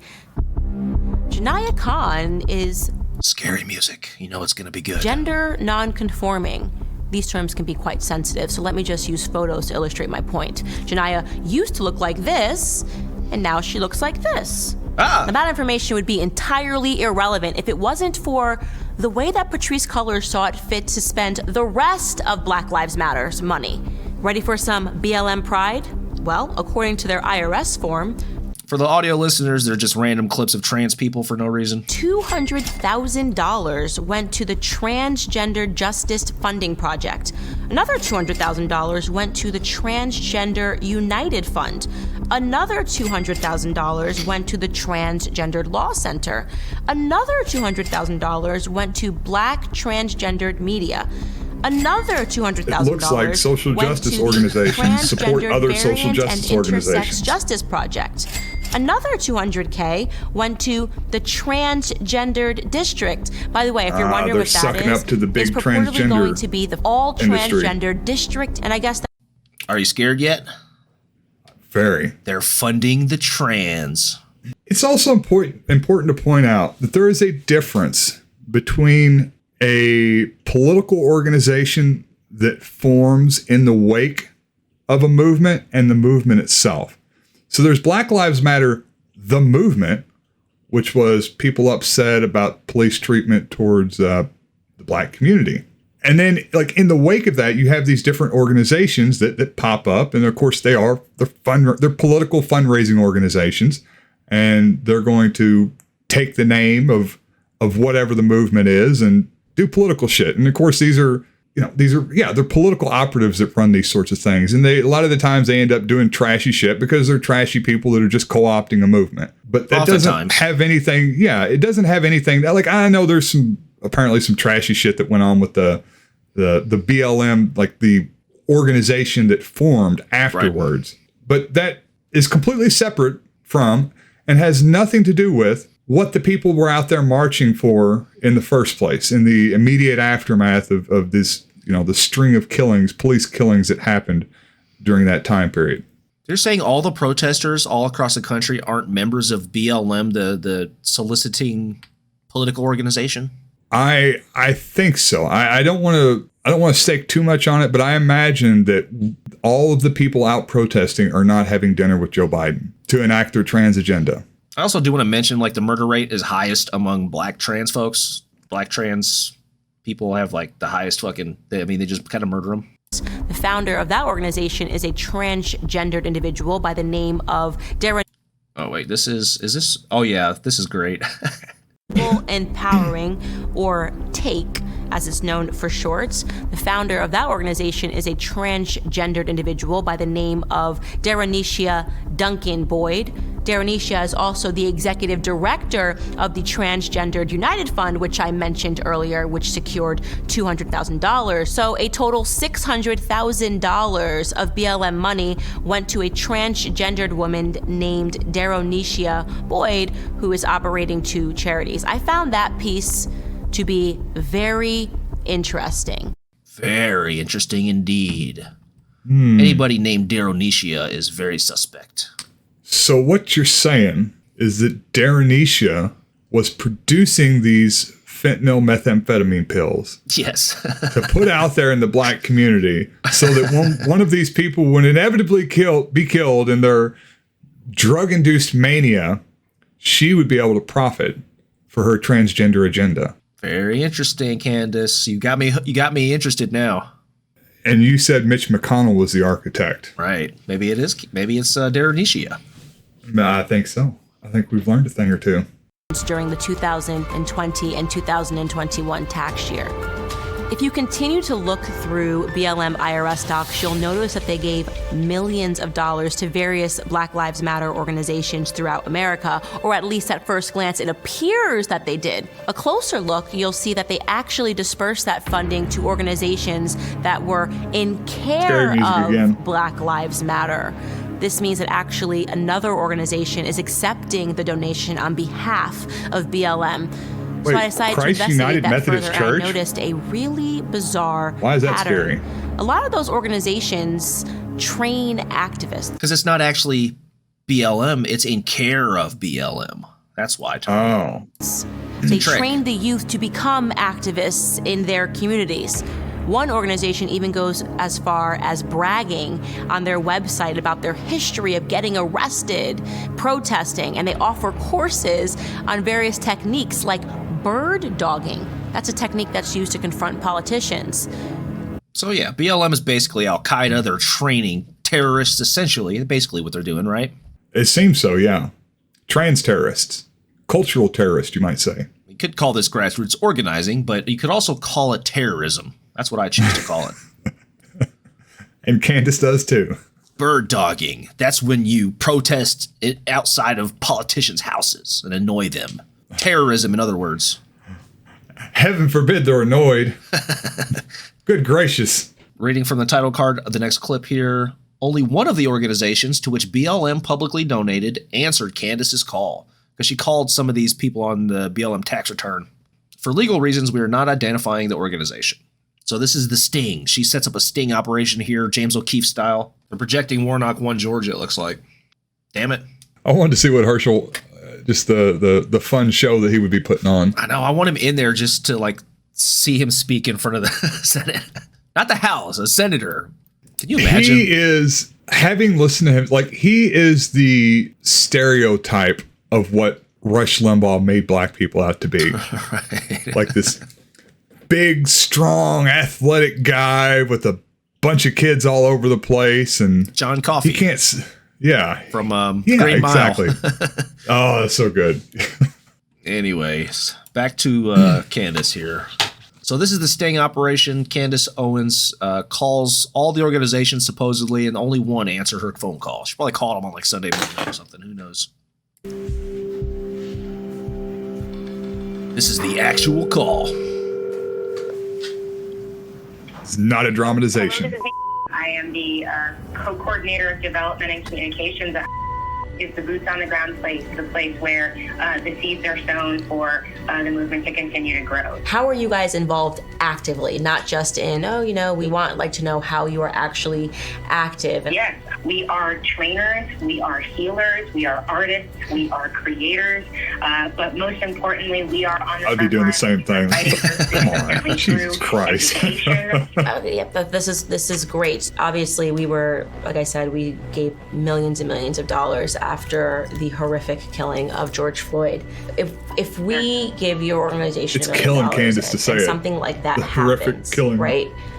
How are you getting involved? In the past, has provided movement support and accompaniment on the front line at protests. We have supported bail funds. We have supported pop-up workshops. We are not only keeping people prepared by preparing their minds for the movement, but we're also putting them in community with spiritual workers and with other educators on the ground during those protest efforts, along with the made a significant gift for this specific purpose of bailing out protesters during the 2020 uprising. That's so wonderful. One of our economics and governance organizers who works for was actually arrested in Kentucky as part of a protest, and we have been standing with her throughout that work and been showing up for court dates and packing the court and offering her legal support. So that's what we want to see. That's what we're looking for. Yeah. Thanks so much for your time. I hope you have a good day. You too. Thank you so much. Training activists, making sure that people's minds are poisoned and that they know that they're supported through bailing out. We will bail you out. We've got the money to bail you out. And that's kind of what this is all about. The investigation continues. Pretty revealing. Packing the court, bail funds. That sounded really scary because I've heard the term packing the court, and it's always said with a negative connotation. And everybody knows if you get bailed out, you're done. You don't have to go to jail or go to court or anything else. You're free and clear. Yeah, that's all it takes. Her audience probably doesn't know what bail is. They don't. They're such fucking idiots. I imagine, I'm just guessing, and I really don't know this, but I imagine that they have some way of vetting who they're providing bails to. Like they're not most likely bailing out people that get arrested for setting a dumpster on fire. It's more likely, somebody using passive resistance while invoking their rights on, like a a courthouse step while they're chanting. Like I've got a feeling that those are the people they're offering bail to, and not the people throwing bricks through windows. But I could be wrong. Well, the only person they mentioned was this person who was an organizer for them in Kentucky, in Louisville, I guess. Yeah, which was most likely somebody just participating in civil disobedience and not, looting. This next part is actually pretty funny. This is the only part of the film where I was actually entertained by Candace slightly here. She goes to visit one of the BLM organizers, I guess, who solicited donations. That's a nice house too. Yeah, it's in a fucking white neighborhood. This is probably just like when Michael Moore visited Charlton Heston at the end of Bowling for Columbine. Oh yeah, definitely. She holds up a picture of Derek Chauvin. Look at this face. This is the face of the life you destroyed. Look what you've done. I was just looking to speak to whoever is at this property. Sir? Hello? I don't know if he's going to get someone. I see a very cute German Shepherd, it looks like. This morning, I woke up to Candace Owens being outside of my house with a news crew. He looks to be maybe in his mid-40s, white male, black hat, and he is, whoever he spoke to on the phone has instructed him to record us, which is strange because we just want to talk. And what I see in the driveway are... I like when you can see the boom mic in a film. It's really sets the mood, 2 cars and a sign that says you are exactly where you are supposed to be. She was demanding that I come outside. Hi. Hello. Hi, you're welcome to record. I just want to talk. Are you instructed not to speak to anybody? We're not trying to harass you. We'll gladly leave. We're just wondering if we can speak to anybody. Look like a husky, not a German Shepherd. Sorry, what was that? Candace lying again. Okay, I just thought this was a house where Black Lives Matter. It's unacceptable and it's dangerous that any stranger come outside of my house. So you're just trying to figure out if this house is actually being used like for Black people in a creative space at all. And it doesn't seem that way. What happened this morning is not safety. It's not what I deserve. It's not what any of us deserve. I can't see how this purchase helped Black lives anywhere in America. I can't even find a Black life on the property. The dog's not even Black, so there's that. And so they're literally trying to destroy us. They're trying to destroy me. They're trying to destroy the movement. And I just need us to be stronger. Thank you, sir. Have a great day. Yeah, this chick doesn't seem like she's struggling that much with being Black. No. It is funny, like it illustrates the point, I guess, like the bird dogging, where essentially that's what they're doing to her, right? Like showing up at her house. And I wonder if they were able to somehow find out beforehand, like, oh, this person happens to be like this really privileged lady that's overly dramatic. And I mean, obviously she's got some sort of social media presence, so maybe they do kind of know who like somebody that's going to react in the correct way. She talks about her a little bit before she goes to her house. But I'm always a little suspicious whenever somebody has like an $800 hair job and like their nails done while they're fucking Instagram living or whatever the fuck she's doing. Yeah, but this was pretty funny, I thought. Yeah, people who solicit donations are fucking cringe. We all know. And there's a ton of graft in the DNC, unsurprisingly. Yeah, and I think George Floyd should have been killed now. Yeah, right. I think we should send Candace Owens to every Democrat's house. I'd be okay with that. Have her camp outside Nancy Pelosi's house or fucking harass her. Went into a store with counterfeit bills. He sat in a car with his dealer. Obviously, they had drugs on them. Drugs were found on them. And I believe that in his final moments, when the police arrived, he ingested a lethal amount of drugs. And unfortunately, the paramedics and the medical attention that this person would have needed in the immediate never happened, never transpired. And it is a story of a man who overdosed in the end. The media's most powerful entity on earth. They have the power to make the innocent guilty and to make the guilty innocent. They control the minds of the masses. This is the same exact quote she opens the film with. This is a Malcolm X quote. He would have been proud to have Candace Owens quote his fucking lines twice in her shitty documentary. Carrying his flag for future generations. Yeah. This is so fucking ironic, dude. This is so unbelievable to me that Candace Owens in her documentary defending the murder of fucking George Floyd is quoting Malcolm X twice. I wish Malcolm X was here. What would he say about Candace Owens, do you think? Oh, wow. Keep up the good work.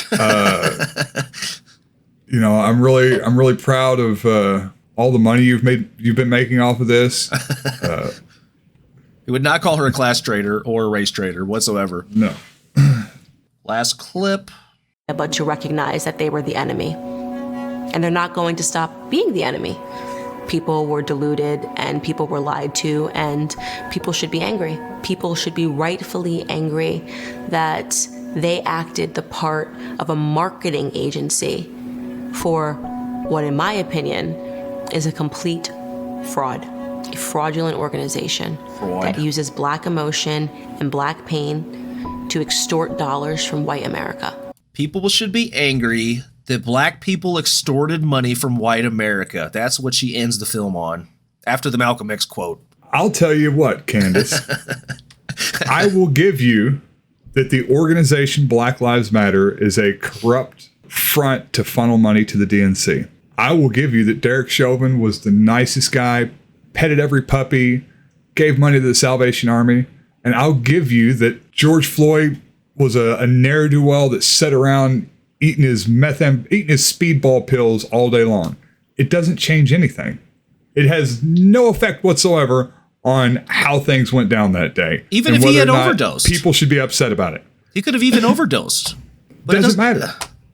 Derek Chauvin's knee was on his fucking neck. Yeah, it doesn't matter. It changes nothing. Because the problem is that the police act that way. Not that they acted that way that one time, that they act that way regularly towards a lot of people. And that's why people are upset. It's not, George Floyd was just the manifestation, the culmination of all that shitty behavior towards, you know, citizens of this country. It was visible to everybody, but that's not why people are upset. It is partially why people are upset, but people are upset because of this just completely antagonistic attitude that the police take towards the people in the communities that they're policing, and the way the justice system just covers for them completely every single time, and they keep getting away with that shit. Yeah. There's no accountability to the community they're supposed to serve. They're supposed to serve the community, not the other way around. Could you imagine if this was a white person saying this shit, saying that black people should be angry, that people should be angry that black people extorted white America? Could you imagine a white person saying that? They couldn't get away with it. It'd be no, you couldn't. That's why Ben Shapiro hired her. Like, how horrible of a person is she though? How rotten is her fucking soul, dude? If there is a hell, she's fucked, bro. Oh yeah. People like her. I always. It's the question I kind of always ask myself when confronted with this kind of person. Like, do they actually believe it, or are they actually just a completely cynical grifter? I think generally it comes down to a little bit of both with me. With Candace, it's a lot of both. She is a dyed-in-the-wool believer, and she really just wants to get money out of it. I think she honestly believes black people are extorting white America, but through BLM. Yeah, and if I say it really loudly, I'm going to get a lot of money doing it, and I am motivated to get that lot of money. And obviously, like, it has a lot less of an effect now, but you know, she like recently tried to sell Kanye on buying her husband's failing social media app, Parler. So that's her. Are you aware of this? I heard vague. Yeah, I heard it mentioned. Okay, I mean, like this is before Kanye went full Himmler on everybody. But you know, it was obvious at that point in time that the guy was going through a serious, like it is right now, that the guy was going through a serious mental health episode, and you know, he'd been fed all this right-wing crap, and she just seen it as an opportunity to make some money and pawn this failing app off on this dude. And it's just I always wonder who follows these people, like who watches Candace Owens and buys her bullshit. But then, I mean, Kanye West, the richest fucking rapper of all time. One of the most famous people on the planet is buying her bullshit right now. At least he has an excuse. You know, the people in my family that talk about watching Candace Owens, like they're normal, sane people for the most part. They're Facebook people, bro. They're definitely Facebook people. Yeah. Hands without a doubt. Daily Wire has a death grip on Facebook. But yeah, I don't know. I mean, so you've got a Jew, Ben Shapiro, paying a black chick, Candace Owens, to be a Nazi, basically. Yeah. It's pretty ironic. Hitler would have been more successful if he was a fucking black Jew. Yeah, because then he could have just, hey, I'm not being racist. I'm just. How can I be racist? I'm black. Just trying to get to the facts here, people. Come on. Fucking America, bro. Yeah. A little bit extra melanin in your skin gives you a hell of a lot of cover. Yeah. You say whatever you want. I guess. How do you go out in public, though? I guess when you're that rich, you don't have to face people. You don't have to talk to real black people. Yeah, exactly. I mean, she's not living around people that have experienced police brutality. Yeah, exactly. She's not communicating with them. I imagine most of the people she lives around are have bought into that shit anyways. Or they're those rich liberals that don't want to be impolite by bringing it up. Do you think she has a white butler or a black butler? Ooh, that's a good question. Oh, yeah. Like, if I was her, I'd have a white butler, dude. Is she asserting her black dominance over a white man, or is she taking on the cloak of whiteness to push down her fellow black person? I don't know. I want to say black. You think she's legit? Like, you think she believes what she says? So in that case, it would be a black butler, right? Yeah, I think so. The people that are buttering her bread, the people that pay for the Daily Wire to exist, I imagine there's not a lot of black people. It's a bunch of old billionaires. Yeah. And I don't know. She wants to fit in with the crew. Well, you saw most of the documentary. I showed you all the good parts, basically, and I explained every segment. What do you think? How would you rate Candace Owens' documentary, The Greatest Lie Ever Sold? It turns out it wasn't that great. There is a lie here, and it certainly is being sold. I don't know if it's quite the one that she's trying to portray that it is. How much more epic is it than Oliver Stone's Putin Files documentary? I haven't seen the Putin Files either, but I'm going to say that it's probably less epic. All I'm noticing through this entire documentary was I'm trying to follow the logical threads, and they're just not there. George Floyd was bad. Derek Chauvin's good.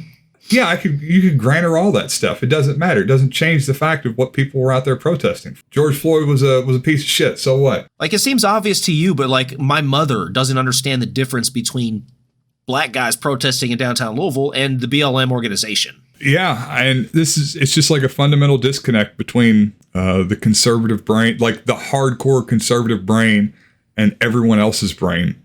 There's just different modes of thinking. Different things make sense. And there's no concordance between the two. There's very little common ground to begin with, and there's less and less as the years go on. Everybody sort of begins their political journey somewhere. I guess Kanye just began his with Candace Owens, apparently. Hopefully he'll learn and improve, maybe? Because, I started as a Southern Baptist, so...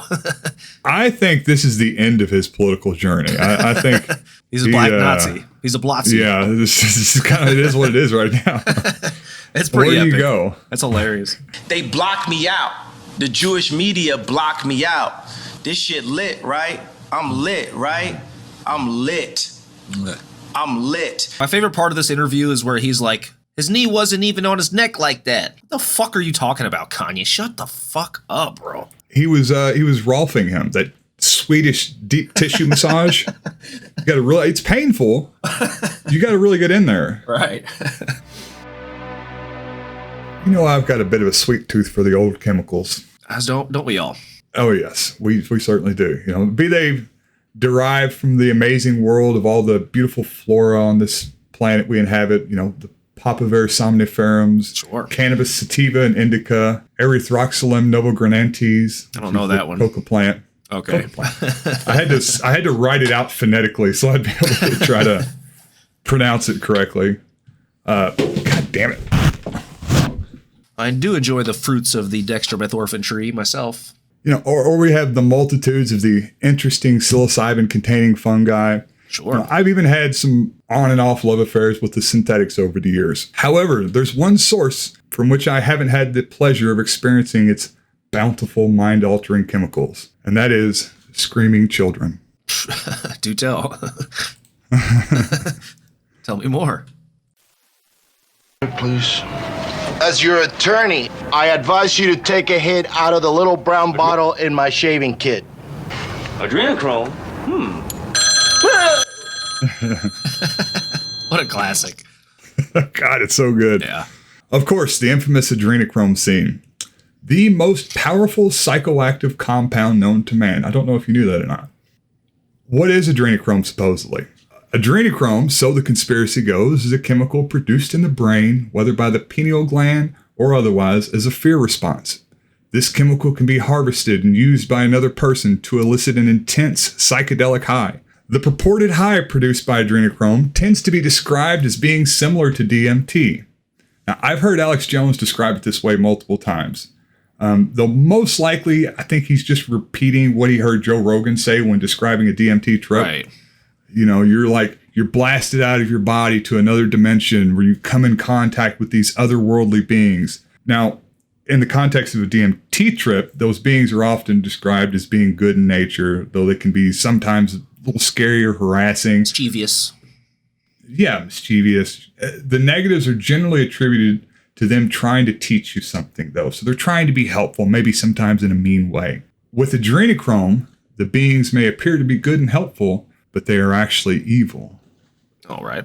Here we go. This is a Facebook post from a QAnon follower. Adrenochrome, an immortality serum obtained from the adrenal gland of living children after they have been terrorized to get the highest levels of adrenaline. It has LSD-like qualities and is used in satanic rituals by monarchies, politicians, congressmen, celebrities, CEOs, and the elite. Kids are their drug. So of course, we learned about the widespread usage of adrenochrome mainly through the QAnon community. Best I remember, it started off as being something that just a few of the more notable bad guys for the right wing were accused of doing. So this is like, George Soros, the Clintons, Bill Gates, the Rothschilds. Now back to the purported effects. Now, depending on how far you take this, it's possible that users may be experiencing more than just a chemical-induced hallucination. Again, this is an actual belief among the QAnon community and has been echoed, at least on occasion, by the likes of Alex Jones. Again, in a kind of perverse mirror image to the DMT community, some people believe that adrenochrome, like DMT, actually puts you in touch with these entities. Whether they're malevolent aliens coercing the rich and powerful of Earth to unsettle our institutions, to bring about the downfall of mankind or something, or more popularly, that you're being put in touch with demonic entities that are trying to turn you away from Christ to get you to become a servant of Satan. It's a religious thing. It often is. It takes that quality a lot, certainly in the real crazy right-wing conspiracy community. They're able to further I guess, their big boogeyman. They have this real strong conservative religious flavor. And so, these can't be people that are just ideologically opposed to us. They are spiritually opposed to us. And that spiritual opposition is manifested in their direct connection with demonic entities through the use of this drug. Dr. Phil. Oh, yeah. We're getting serious now. Started getting too out of control. I believe that Jesse was tortured for the drug adrenochrome. Adrenochrome is a chemical that our body produces when we are extremely fearful or have a lot of distress. It gives you strength, it gives you vitality. And the people that killed Jesse are harvesting that from other people. And when you drink it, it gives you euphoria and power. My gang member who told me later that yeah, so I think it's fair to say that the 4chan troll, the Facebook pipeline is a real thing, and there are a lot of lonely, confused people out there. 4chan is where they're at, but Facebook is where their alt accounts are.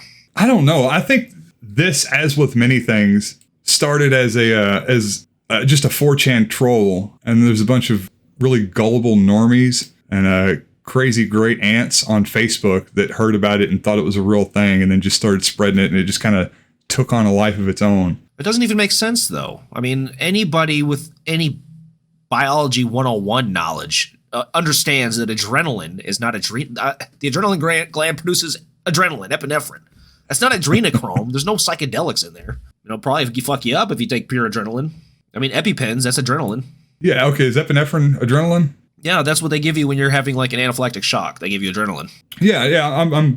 I didn't know if that was like, if it was adrenaline or if it produced. That's what I don't understand about this whole thing. Like, what is adrenachrome? What does that even... Well, no. It is a real thing. It is a real thing. It is a real chemical. I'll say that. Oh, yes. Well, Dr. Phil showed a chemical diagram of it, so I guess... All right. Well, we're going to learn more about the chemical diagram. So this right here is a documentary. There was a QAnon, a scholar, I believe, is what his job title is.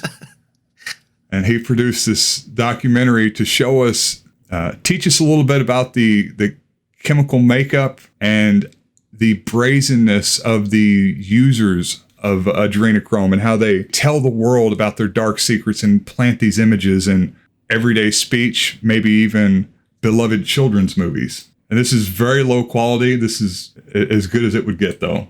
So since the beginning of time, the human race thought it was at the top of the food chain. Now let me show you the truth. Oh, God.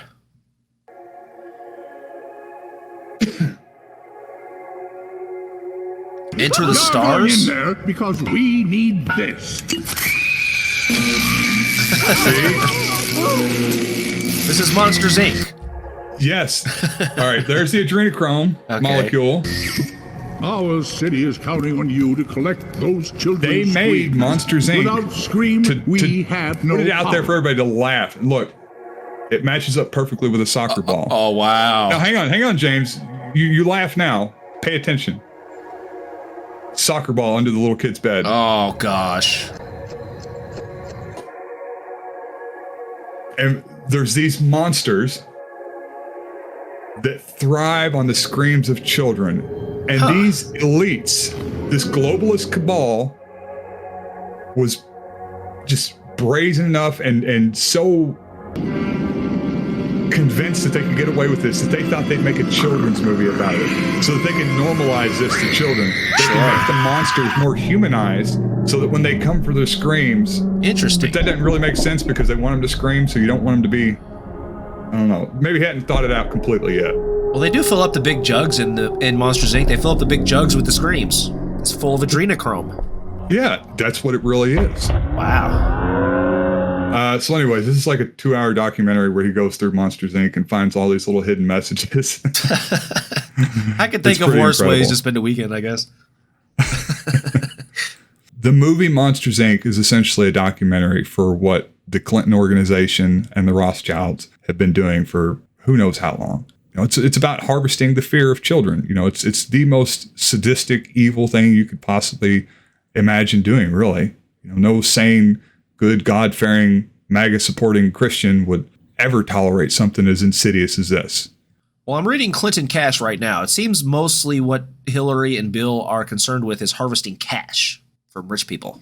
Cash so they could have their adrenochrome parties, most likely, is what I'm guessing. I don't know. I haven't read it.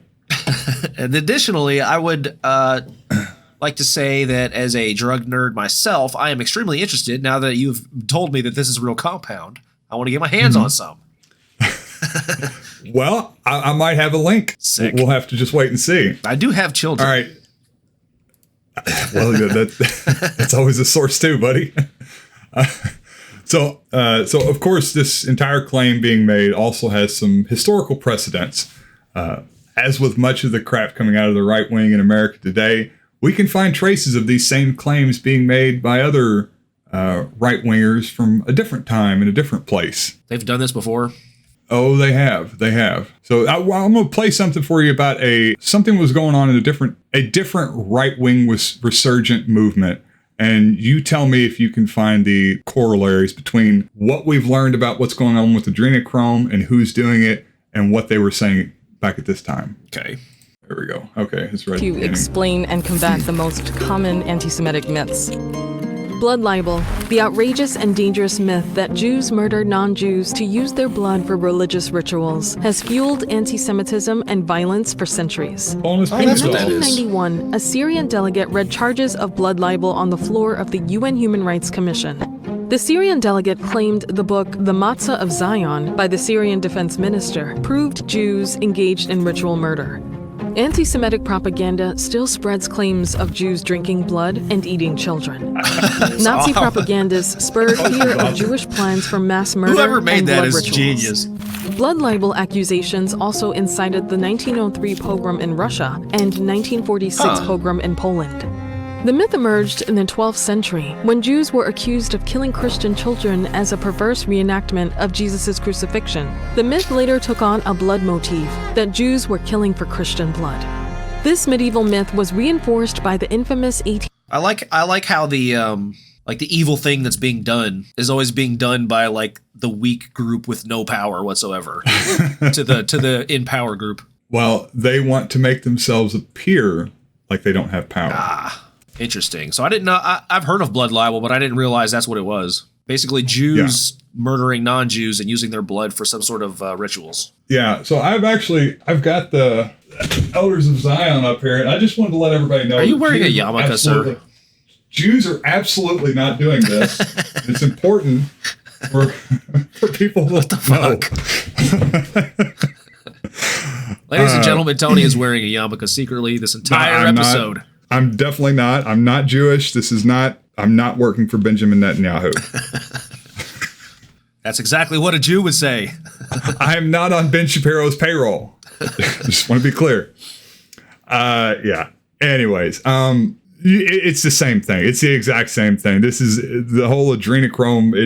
It fits perfectly into the old idea of the blood libel, which it went back to the earliest part of the Christian church, like probably 500 AD. It was initially, I think it started because of circumcision, when the Christians really started to split from the Jewish elders in Judea, and Christians weren't practicing circumcision at the time, and it was an attempt to other this group and to vilify them, and it really picked up in the Middle Ages when Jews were the bankers at the time because they were allowed to use her, and whenever somebody wanted to take all their money, they just claimed that they were killing Christians. That's a good way to get out of paying your debts.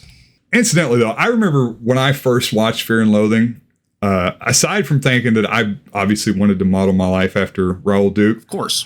I specifically remember thinking, like, I got to try adrenochrome someday. Now, I wouldn't go out and kill somebody for it, but if somebody had, like, a bottle of it, I would definitely try it. Or, like, I don't know, if I was driving down a lonely country road at night and I seen that the car had wrecked in front of me and person dead with their skull already like split open, like you would try it, right? You just pull their pineal gland out and chew on it a little bit. Oh, dude, if I didn't have any other drugs, I would consider lots of things to get a hold of some adrenochrome. If it was that potent, there's plenty of homeless people nobody would ever miss. I think we have a solution to California's homelessness problem. Yeah, that 2 birds with 1 stone, man. Facebook people want adrenochrome, and California wants to get rid of their homeless. See, we're finding solutions today. But so here is adrenochrome. Adrenochrome. It's a chemical compound produced by the oxidation, of adrenaline, epinephrine. So it was the subject of some research. So it's a metabolite. Yeah, they thought that it may have had a link in the cause of schizophrenia, I guess how adrenaline metabolized in the brain. It turned out there was a lot of research done into that. It turned out it didn't have any effect. It doesn't get you high?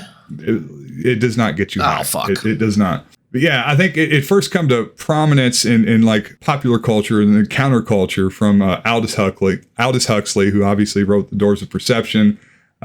He mentioned that it could possibly have an intoxicating effect similar to mescaline, and it really kind of took off from there. And of course, the next big jump was when Hunter S. Thompson wrote about it in Fear and Loathing in Las Vegas, presumably referencing the Huxley passage about it, and that's really where the modern adrenochrome craze come from. Like, people are all essentially referencing Raoul Duke in Fear and Loathing in Las Vegas. So Fear and Loathing was a book that Hunter S. Thompson wrote? Yeah. Oh, okay. Interesting. I got it up here somewhere. Yeah, it's a short book. It was what he does in the movie is actually like what happened. He was contracted to go and write about this race that was going on, and he just went out there and wrote about how he got really high and he tried to cover the race, but it didn't work out. And then he ended up getting called to do something else. And it like actually chronicles his journey of what was going on. And I don't know if you remember at the end of the movie, it was like this just really disconnected random bits of him talking on a tape recorder. And that's actually what he sent in to the newspaper. Like the first few days, it was him sending in letters or faxing them or whatever they did back then, sending them stuff that he'd written out, and then like the last couple days he would just send tapes to them of him fucked up ramblings, randomly muttering.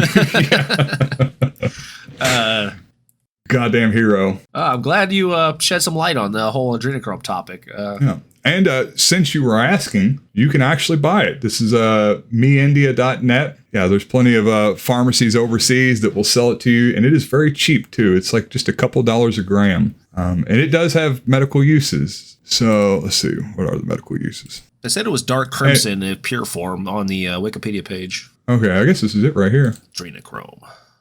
So it's just epinephrine, but it's been oxidized. Yeah, but you can buy an injectable adrenochrome from a number of different pharmacies. Adrenochrome specifically is most commonly used to treat bleeding disorders. So like blood in the urine, bleeding from the retina, nose, uterine bleeding, etc. I was unfortunately not able to find any evidence of its psychoactive effects. In fact, nobody has. It's been researched pretty extensively over the past like 80 years. And I imagine by everybody who fucking read that book. Yeah, I think the biggest research would probably be done by like high school kids. If there was like any semblance of truth to the matter, there would be so many kids ordering this shit from India and take it in school. We would have heard of it surely back in the 90s. Yes. Hamilton Morris would have made a video on it by now. Yeah. So unfortunately, I think adrenochrome gets relegated to the bananidine category. God damn it. It is bullshit. There's nothing to it, unfortunately. But can we get views if we pretend it is? That's possible. We could just do another video where we say we have figured out that it's viable and then put it up on one of those right-wing video server. Was it BitChute or whatever? You have to smoke it in an ice bong. Yeah, a lot of ice. Maybe we mix it with bananidine. I don't know. Just to be sure, though, because as you know, the rich people run the media. Yeah. And they're the ones controlling the narrative. They're the ones controlling Wikipedia, all these different sources. Thankfully, they don't control the Indian online pharmacy, so we might be getting, I don't know. But we're just going to watch this video, and then you tell me what you think. You tell me if this person is an adrenochrome addict. And here is what they had to say. Clintons are very evil. Supposedly, they torture these kids. It gets their adrenaline flowing in their body. Look at that photo. Then they take that out of their adrenal glands, and then they drink their blood or that out of their... I've heard about things like that. All right, so it's too cute. Oh, gosh. Facebook has fucking ruined the world, man. If somebody were to be harvesting children to drink adrenochrome, that certainly looks like the face of the elite that would be doing it. Yes. There's something going on with Hillary Clinton. My kids are not getting anywhere near her, that's for sure. Looking like that. No, of course not. Hillary Clinton or Trump, who would you rather? Your kids have to be babysit by one of them. Which one's it going to be? Donald Trump, for sure, dude. Yeah. That'd be a blast. They'd probably have a really fun time. I guarantee they would. They get to run around his golden mansion. Yeah. And here's the thing. He didn't care about him. He didn't care about children. He's just going to hire some Mexican to come and babysit him for an hour or two. And then he's going to have sex with an Eastern European model and whine about how the election was stolen. I would rather hang out with Donald Trump as opposed to like fucking Bill and Hillary. That's for damn sure. Oh, yeah. I don't know. Bill, he'd be trying to fuck me. Okay, but Hillary does have a response to it. I don't know. We'll see if you buy it or not. Okay. Oh, yeah. QAnon supporters Jim Russell and Jerry Holloman, and they believe that Hillary Clinton and other politicians are somehow secretly bloodthirsty child torturers. Now, Hillary Clinton did send a response. Okay, here we go. I know that you're not alone. It's hurtful. I'll be really honest with you. It's hurtful, not just to me and my family, but to my friends and other people who know that this is not just false, but painfully false. So just as one American to another, I hope that we can start trying to find some common ground again and overcome all those forces trying to divide us and put us into little boxes apart from each other. What do you mean us? Don't say us, Hillary. You're not one of us, you fucking psycho. She looks like she just took a hit of adrenochrome. Yeah, dude. Her eyes are like wide open and bloodshot red. Her skin even looks smoother than it did in the last one. That's what it does. It also makes you youthful. If there's one person I could see just murdering children willy-nilly, it's fucking Hillary, dude. I mean, she does, technically, right? As Secretary of State. I mean, I'm sure it's kind of her job. Ordered the murder of a lot of... Yeah. She does it for business and pleasure. We've spotted another daycare. Send in the drones. Okay, well, that's it. I just thought I wanted to raise awareness. There's a lot of talk about fentanyl and these other drugs, whatever. It's an important issue for sure. And, this one, because it's so heavily politicized, there's a lot of people that just, they don't want to buy into it. They don't want to, they think, oh, well, QAnon people are crazy. I don't want to listen to all the crap that they're saying, whatever. But, there's a lot of wisdom to be found in listening to, your sane aunt screeching about the election being stolen, or Hunter S. Thompson in a drug-induced psychosis rambling into a recorder. It's important to listen to these voices. Few people understand the psychology of dealing with a highway traffic cop. Your normal speeder will panic and immediately pull over to the side. This is wrong. It arouses contempt in the cop heart.